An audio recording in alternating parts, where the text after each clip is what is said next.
Deuteronomio, Kabanata 20. Kung kayo'y makikipagdigma, huwag kayong matatakot, kahit na mas malaki ang hukbong kalaban ninyo at mas marami ang kanilang kabayo at karwahe, sapagkat kasama ninyo si Yahweh, ang Diyos na naglabas sa inyo sa Ehipto.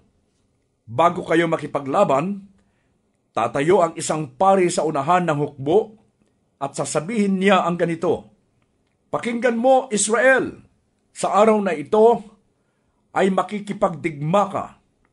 Lakasan mo ang iyong loob at huwag kang matakot, sapagkat kasama mo ang Diyos mong si Yahweh.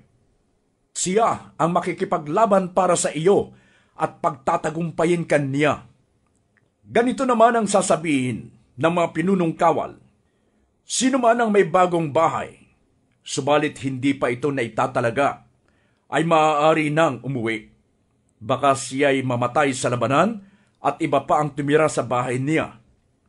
Sino man ang may bagong ubasan, subalit hindi pa nakakatikim ng bunga niyon, ay maaari nang umuwi. Baka siya'y mamatay sa labanan at iba pa ang makinabang sa kanyang ubasan. Sino man sa inyo ang nakatakdang ikasal, subalit hindi pa nagsasama, ay maaari nang umuwi. Baka siya'y mamatay sa labanan at iba pa ang magpakasal sa kanyang minamahal. Sino man sa inyo ang natatakot o naduduwag, ay maaari nang umuwi. Baka maduwag din kagaya niya ang iba." Matapos itong sabihin ng mga pinunong kawal, maglalagay sila ng mga mangunguna sa bawat pangkat. Bago ninyo salakayin ang isang lungsod, alamin muna ninyo kung gusto nilang sumuko. Kapag binuksan nila ang pintuan ng kanilang lungsod at sumuko sa inyo, magiging alipin ninyo sila at magtatrabaho para sa inyo. Kung ayaw nilang sumuko at sa halip ay gustong lumaban, kubkubin ninyo sila.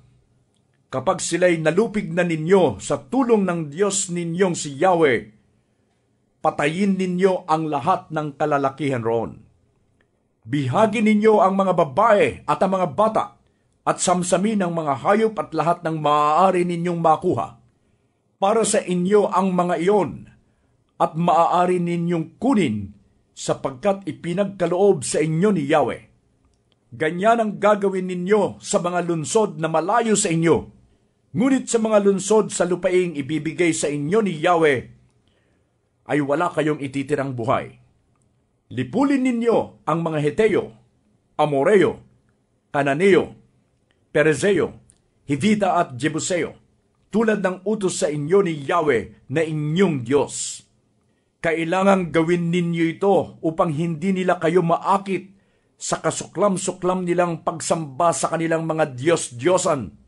Sa ganito'y makakaiwas kayo sa paggawa ng isang bagay na kasuklam-suklam kay Yahweh. Kapag kinubkob ninyo ang isang lunsod, huwag ninyong putulin ang mga punong kahoy doon, kahit matagal na ninyong kinukubkob ang lugar na iyon. Ang mga puno ay hindi ninyo kaaway, bagkos makakapagbigay pa ito sa inyo ng pagkain, kaya huwag ninyo itong puputulin.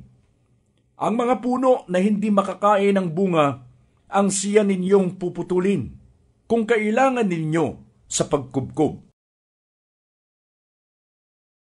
Deuteronomio, Kabanata 21. Kapag naroon na kayo sa lupaing ibibigay sa inyo ng Diyos ninyong si Yahweh, at may nakita kayong bangkay sa parang, at hindi ninyo alam kung sino ang pumatay, ipagbigay alam ninyo iyon sa matatandang pinuno at mga hukom upang sukatin nila ang distansya ng mga lunsod sa lugar na pinangyarihan ng krimen. Pagkatapos, ang pinuno ng pinakamalapit na lunsod ay kukuha ng isang dumalagang baka na hindi pa napapagtrabaho. Dadalhin nila ito sa isang batis na may umaagos na tubig sa isang lugar na hindi pa nabubungkal ni natatamnan. Pagdating doon, babaliin ang leeg ng baka.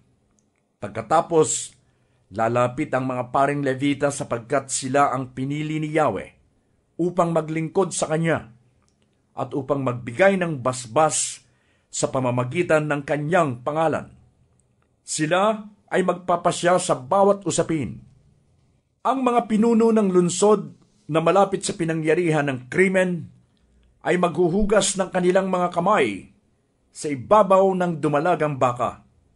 Sasabihin nila, "Hindi kami ang pumatay.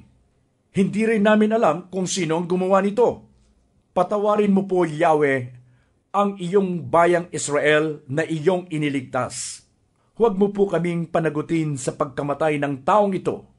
Hindi kayo mananagot sa mga ganitong pangyayari kung gagawin ninyo ang naaayon sa kagustuhan ni Yahweh.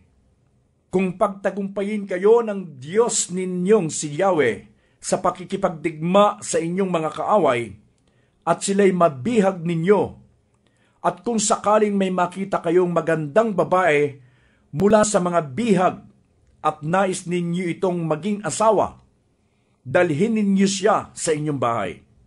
Ipaahit ninyo ang kanyang buhok, ipaputol ang mga kuko, at pagbihisin. Mananatili siya sa inyong bahay sa loob ng 1 buwan upang ipagluksa ang kanyang mga magulang. Pagkatapos, maaari na siyang pakasalan at sipingan. Subalit, kung ang lalaki hindi na nasisiyahan sa kanya, dapat na niya itong palayain. Hindi siya maaaring ipagbili at gawing alipin sapagkat nadungisan na ang kanyang puri. Kung ang isang lalaki ay may 2 asawa at mas mahal niya ang isa, ngunit kapwa may anak at ang panganay niyang lalaki ay ipinanganak doon sa hindi niya gaanong mahal, huwag aalisin sa kanya ang karapatan bilang panganay upang ilipat sa anak ng asawa na kanyang minamahal. Ang kikilalaning panganay ay ang unan niyang anak, at dito ibibigay ang 2 bahagi ng kanyang ari-arian, kahit siya'y anak ng hindi gaanong mahal. Kung matigas ang ulo at suwailang isang anak, at ayaw makinig sa kanyang mga magulang sa kabila ng kanilang pagdisiplina, siya ay dadalhin ng kanyang mga magulang sa pintuang bayan at ihaharap sa pinuno ng bayan. Ang sasabihin nila, "Matigas ang ulo at suwail ang anak naming ito, at ayaw makinig sa amin. Siya ay lasenggo at nilulustay ang aming kayamanan." Pagkatapos, babatuhin siya ng taong bayan hanggang sa mamatay. Ganyan ang inyong gagawin sa masasamang tulad niya. Mapapabalita ito sa buong Israel at matatakot silang tumulad doon. Kapag ibinitin ninyo sa punong kahoy ang bangkay ng isang taong pinatay bilang parusa sa nagawang kasalanan, hindi dapat abutan ng gabi ang bangkay na iyon sa ganoong kalagayan. Kailangan siyang ilibing sa araw ding iyon, sapagkat ang ibinitin sa punong kahoy ay isinumpa ng Diyos. Kapag hindi ninyo inilibing agad, madadamay sa sumpa ang lupaing ibinigay sa inyo ng Diyos ninyong si Yahweh. Deuteronomio, Kabanata 22. Kapag nakita ninyong nakawala ang baka o tupa ng inyong kapwa Israelita, huwag ninyo itong pababayaan. Hulihin ninyo at dalhin sa may-ari.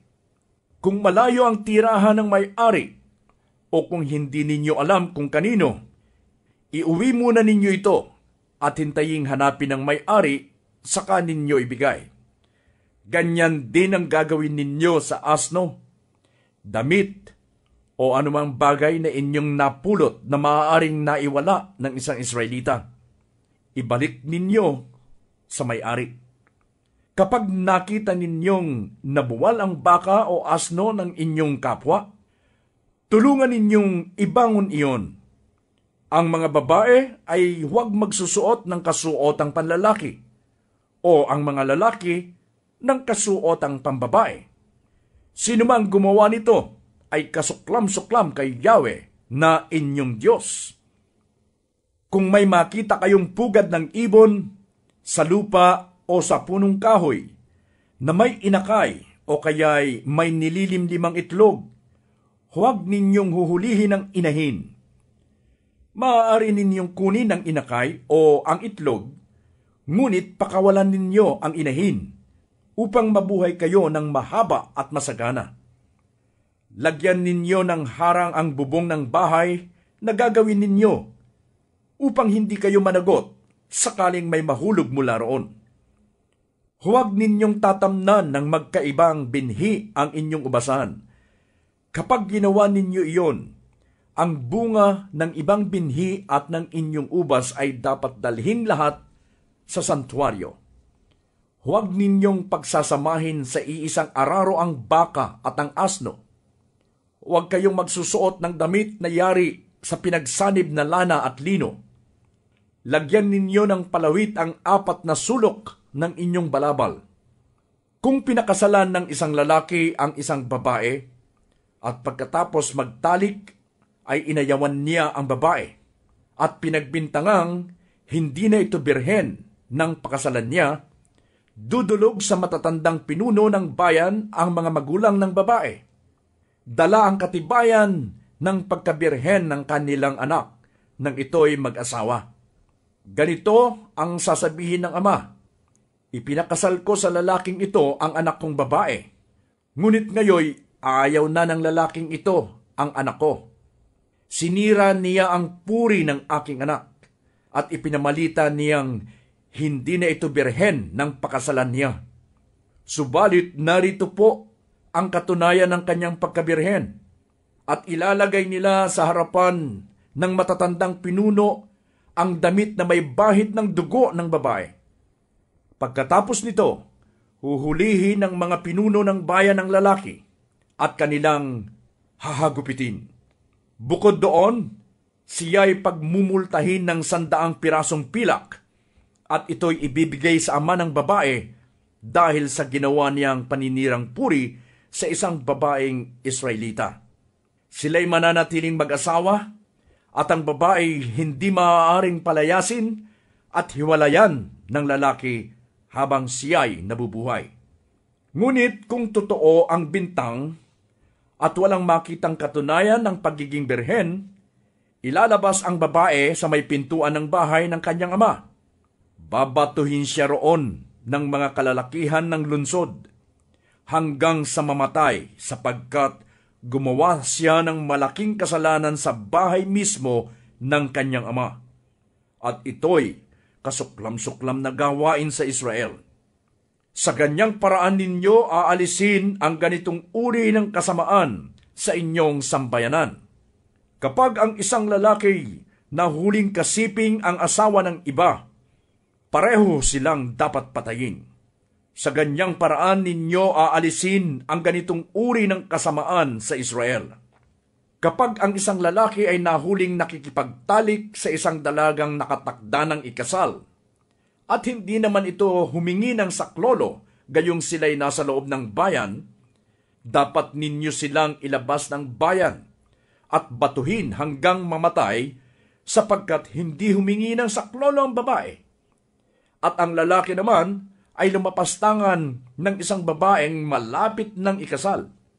Sa ganitong paraan ninyo aalisin ang ganitong uri ng kasamaan sa inyong sambayanan.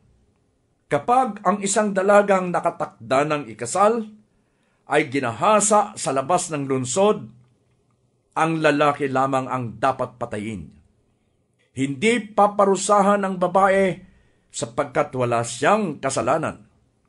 Ang lalaki lamang ang may kasalanan sapagkat katumbas na rin ito ang pagsalakay at pagpatay ng kapwa-tao.